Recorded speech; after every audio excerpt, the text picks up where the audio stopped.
Pakistan film industry کے نامور comedian رنگیلا کا اصل نام سعید خان تھا۔ وہ کرم ایجنسی میں پیدا ہوئے۔ عملی زندگی کا آغاز باڈی بلڈر کے طور پر کیا، لیکن روزی کمانے کے لیے فلموں کے بورڈ تک بھی پینٹ کیے۔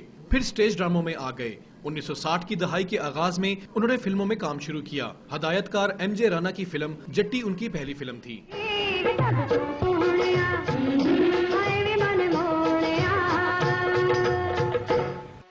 رنگیلا نے گہرا داغ، گل بدن، کبڑا عاشق، دیا اور طوفان جیسی فلموں میں منفرد اور ناقابل فراموش کردار نبھا کر دنیا پر یہ ثابت کر دیا کہ وہ ہر کردار کو بخوبی نبھانے کی اہلیت رکھتے ہیں۔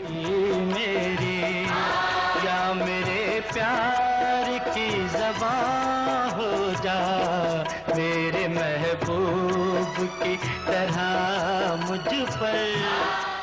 رنگیلا نے جہاں فلموں میں اداکاری کے جوہر دکھائے، وہیں اپنی کئی فلموں کے لیے گیت بھی گائے۔ وہ گردے کے عارضے کے باعث 24 مئی 2005 کو لاہور میں انتقال کر گئے، لیکن ان کی یادیں آج بھی پاکستان فلم انڈسٹری کا ناقابل فراموش حصہ ہیں۔ Asim Butt, Dawn News, Lahore.